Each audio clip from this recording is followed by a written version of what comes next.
This is not a funeral that we are celebrating today. I have a pet peeve about funerals. I'll share it with you. People often say, this is not a funeral. This is a celebration of the life of whoever it is. And I'm uncomfortable with that because those who come for a funeral have come to grieve. And the grieving needs to be respected and not explained away. And all of the emphasis is not upon the person who's died, but upon the God who sustained, who loved, who saved, who gave, who bought back, who raised from the dead already, and we celebrate in that service. So I've gotten that out of the way. But I do want to tell you that today is a church festival. And festivals have some things that go with them. One of them is food. We're coming up to Thanksgiving time, I guess, not too long in the future, where we will sit down together at a table with others and we will feast. This is a feast. This is a celebration. This is a time to rejoice and to be glad. And I want to tell you a little bit about the history of this day. In the early church, there were quite a number of people who died for their faith. They were fed to the lions. They were dismembered. They were crucified. They weathered all that. And still, in every generation, there were people who suffered. And they were remembered as martyrs, and people had special prayers for them. There got to be so many of them that in about the 4th century, they began to remember all of them at once. All saints. That's how it started. And the original purpose of saints was to be examples for the rest of us. But something happened. That was that you had saints over here and you had ordinary people over there. And the gift of the Reformation was a reclamation of something very, very important. And that was that every person is a saint. And at the same time, a sinner in need of grace and mercy, which we receive.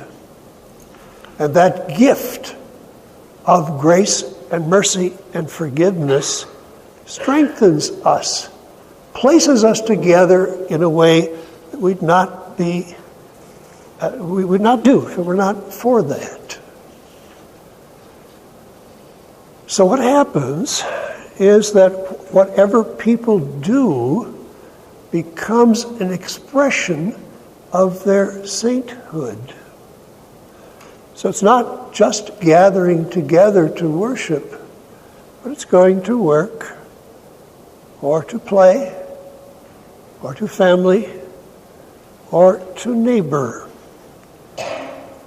And the kingdom of God, which we are waiting for in the sweet by and by, is among us. And God is not absent from us. He is together with us. But on this day, we remember time not only for today, but for yesterday and tomorrow. I was remembering the stories that I heard about the Lutherans who came to this country and settled in farmland. Some of them were glad to be here because they got away from the church, and the church from those countries sent out missionaries after them. And it worked. But I remember particularly stories about farmers who mortgaged their farms so they could build a church and support it. And I think when they had very little, they gave a great deal. We are indebted to them for what has been done in the past. That's one of the reasons we are here together. So we look back and we celebrate those dead people, and they come alive as we do so.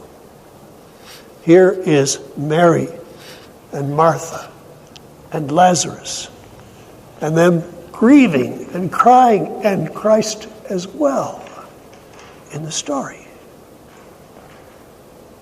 And then Jesus talks about the glory of God. And Lazarus, who is really dead, sort of disgustingly dead, comes out to the tomb, Jesus calls him. And he's got the clothes on that you're bound with in the funeral practices of those days. They didn't have coffins, they had strips of cloth. And he said, the key words of our text, unbind him and let him go. Free him. Well, that's what that was all about. And we hear those words spoken to those dead people all those many years ago. And those words are for us. The voice of Christ. Unbind him, unbind them, and let them go. Free. Free from fear, free from death, able to hope, to love, to care, to live. So the dead have something to teach us. And those saints who gave and lived and failed and succeeded, they're very, very important to us. I have a poem that I want to share with you.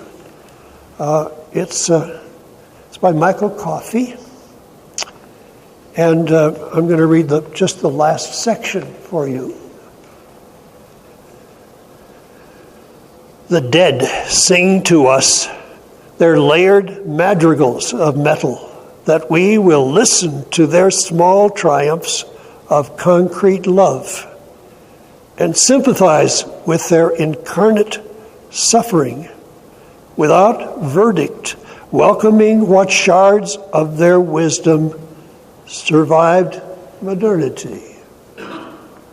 So, saints were not perfect.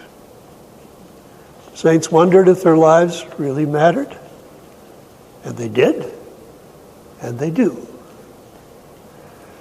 These holy ones draw us into the future with silk string tugs, urging us to feel the gentle pull, even now in this still and stuck day.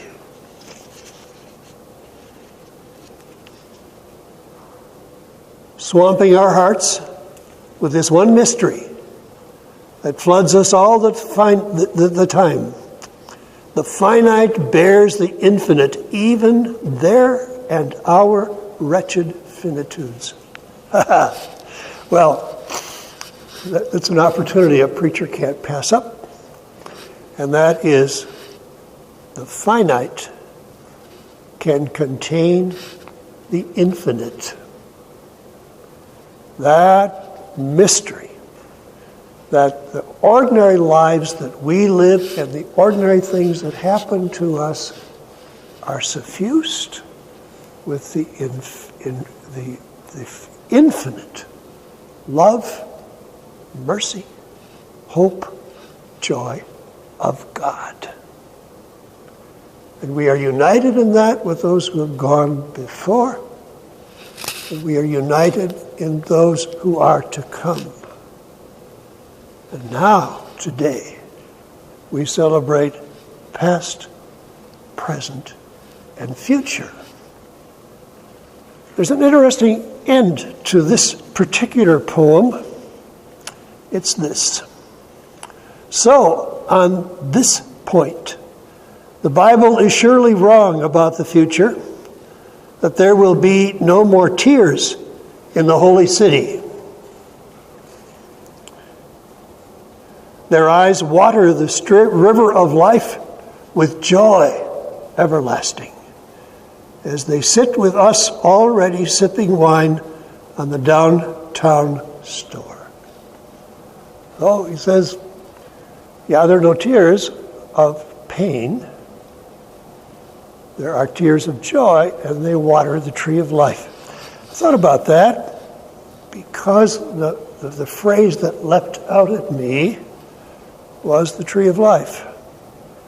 The Tree of Life Synagogue in Pittsburgh, Pennsylvania, where a man filled with hate killed 11 of the members of that congregation. Tree of Life. And the response was that the doctors who cared for this man were Jewish. And the mourners that came were Muslim. And they asked, what can we do? It's not caused by them. But somehow, all of that testifies with an outpouring of love and concern to God's presence in the very midst of a terrible event in which people died. Well, we remember people who died under terrible circumstances, and we do so not with bitterness or anger or hatred, but because we, like Lazarus, have been set free. Our freedom, that's us. Yesterday, today, tomorrow. They say that preachers oftentimes preach from a pattern. They give you 3 points in a poem. Well, I've given you a poem, but I have another. And this one comes out of the English tradition. It's found in the hymn book, an Episcopal hymn book. It goes like this. I sing a song of the saints of God, patient and brave and true, who toiled and fought and lived and died for the Lord they loved and knew. And one was a doctor, and one was a queen, and one was a shepherdess on the green. They were all of them saints of God, and I mean God helping to be one too. They loved their Lord so dear, and his love made them strong. And they followed the right for Jesus' sake the whole of their good lives long. And one was a soldier, and one was a priest, and one was slain by a fierce wild beast. And there's not any reason, no, not the least, why I shouldn't be one too.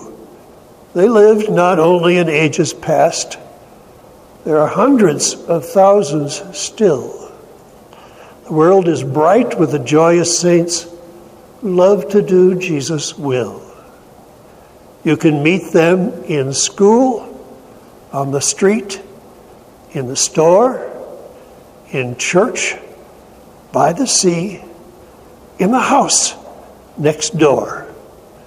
They are saints of God, whether rich or poor, and I mean to be one too. It's a neat hymn. Nice, yeah. So, blessings to you on this day for all saints, for us, and for all people, and for a God who enfolds us in love, in forgiveness, in caring, and all good things. Amen.